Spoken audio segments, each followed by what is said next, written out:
Shalom grade 3. How are you today? I'm so happy to see you again. I hope you and your family are all in good and healthy condition. Well friends, before we continue our lesson today, let's pray first. Let's fold our hands and let's close our eyes and let's pray together.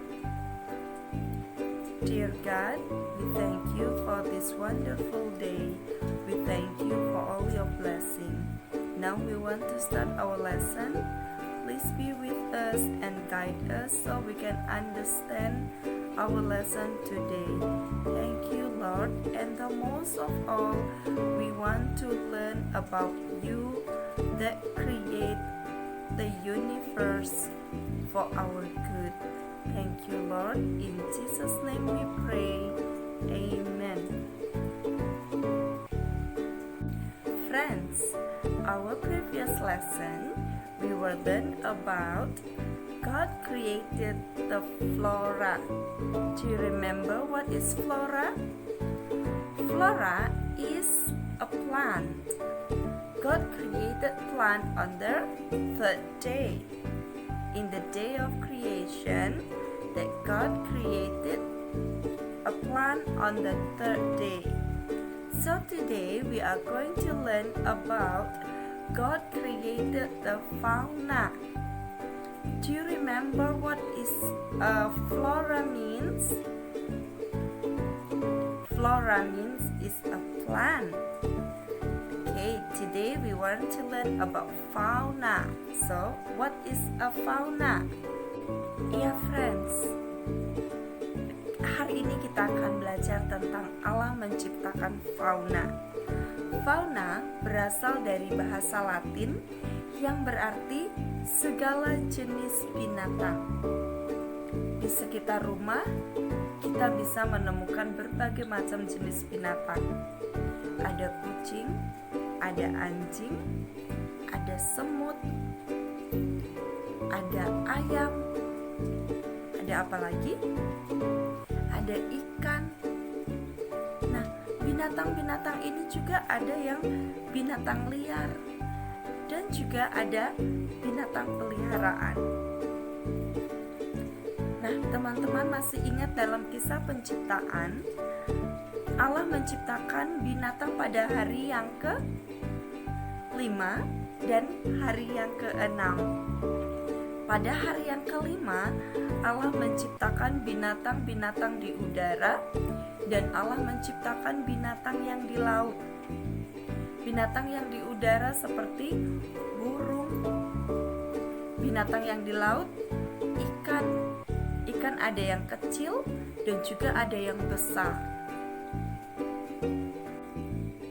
Kejadian pasal 1 ayat 21 sampai 22 mengisahkan tentang penciptaan binatang di udara dan segala jenis binatang yang ada di laut, baik yang kecil maupun yang besar.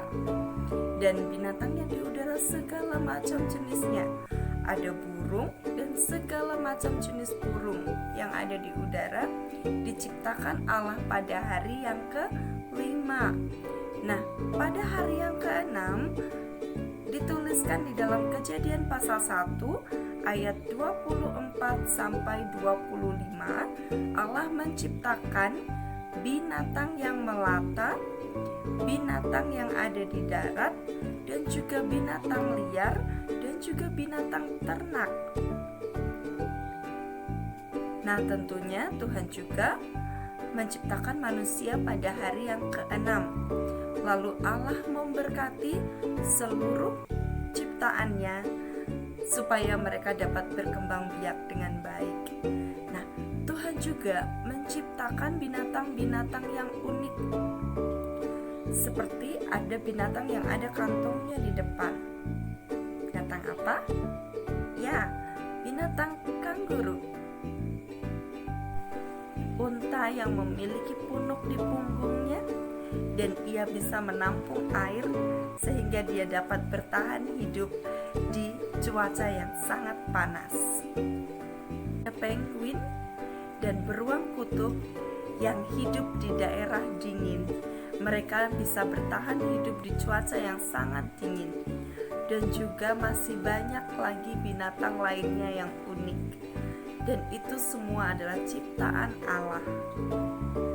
Nah, teman-teman, ada binatang-binatang juga yang oleh karena perbuatan manusia yang tidak bertanggung jawab, maka binatang itu mengalami kepunahan. Di Indonesia sendiri ada banyak sekali binatang-binatang yang sekarang sedang mengalami kepunahan. Contohnya apa? Badak berjula 1, burung cendrawasih, ada anoa yang berasal dari Sulawesi,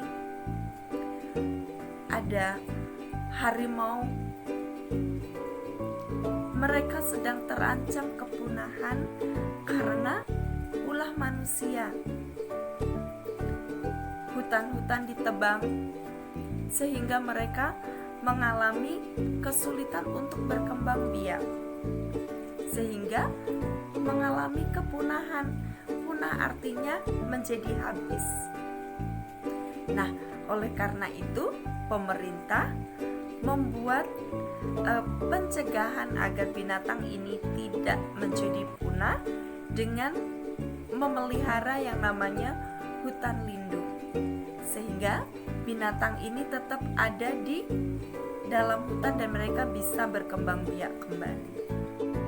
Ya, Beskid, demikianlah tadi jenis keanekaragaman fauna ciptaan Allah. Nah, sekarang tahukah kamu apa manfaat fauna bagi kehidupan makhluk hidup? Mari kita simak penjelasan berikut.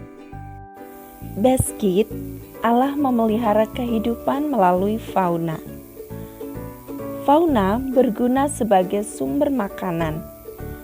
Burung atau ayam mencari cacing untuk makanannya.